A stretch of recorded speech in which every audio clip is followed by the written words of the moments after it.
All right, what's up, everybody? I'm Phil. I'm back today with another unboxing. Joining me today is my friend Huguenot. Welcome. We swapped out Martster, and today we subbed in Huguenot. It's an upgrade, honestly. It's What are you saying? What are you saying, Huguenot? Martster sets a low bar? I mean, I'll let the quality of the video speak for itself. All right, that's fair enough. Let's make sure we don't show this one to Martster. Today we are unboxing the MSI RTX 4070 Ti Suprim X edition. You know, you can't go out there and get good deals on 3090 Ti's anymore, so I guess the 4070 Ti is it. Ooh, check that out. What do you think? Looks premium. Yeah, it's a nice unboxing experience, that's for sure.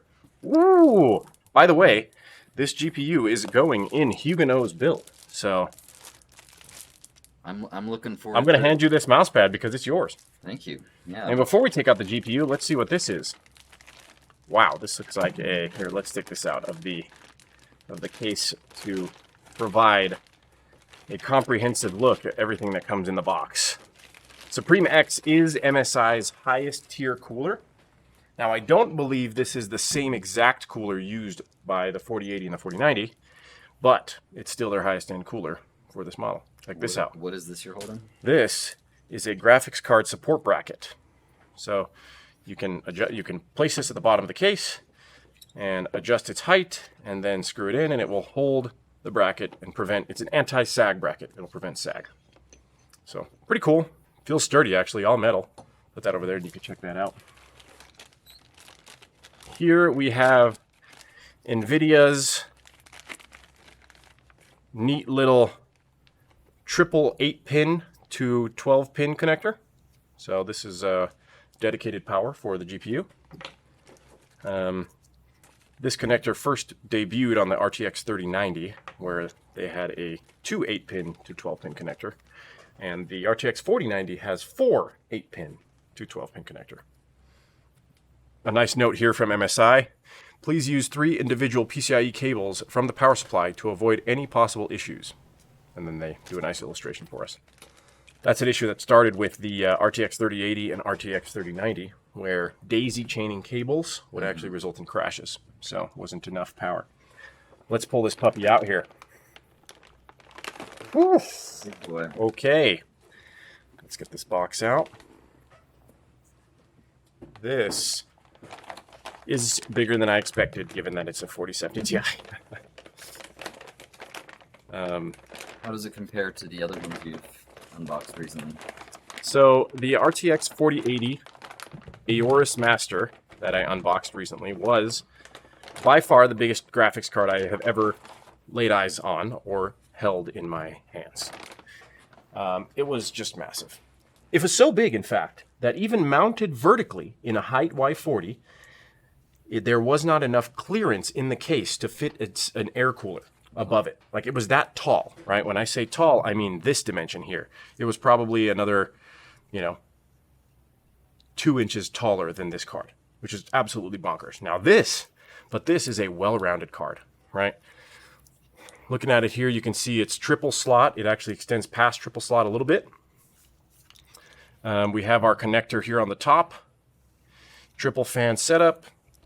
A lot of fins for heat dissipation. And overall, looks really, really nice.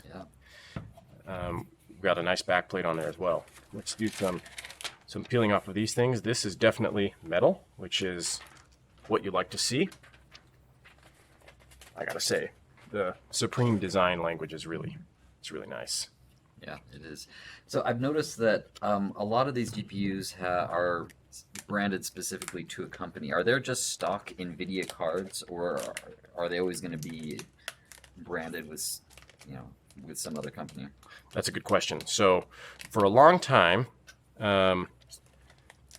these companies, these partners, right, AIBs, add-in board partners, they're called, were buying the chips from NVIDIA or AMD, building the coolers around them, and marketing them as, the MSI RTX 4070 Ti.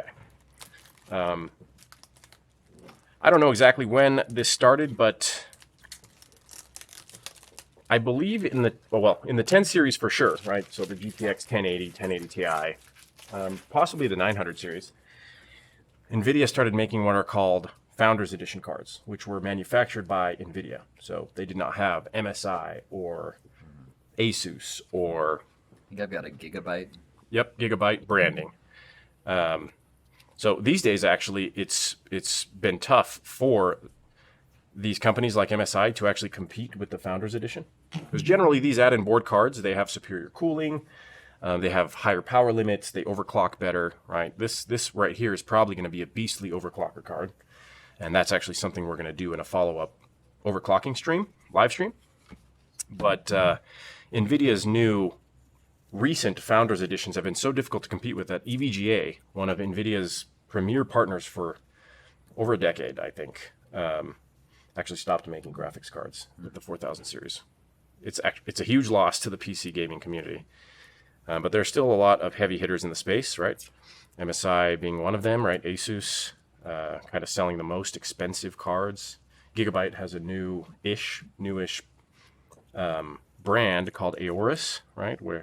Which is really aiming for that high end. But yeah, so the MSI, like I said, the MSI Suprim is the nicest version of an MSI GPU that you can get. So it doesn't get better than this, Huguenot. And honestly, it's gorgeous. Yeah. So Very nice. you've got some RGB lighting here, here, and here. You can see it there.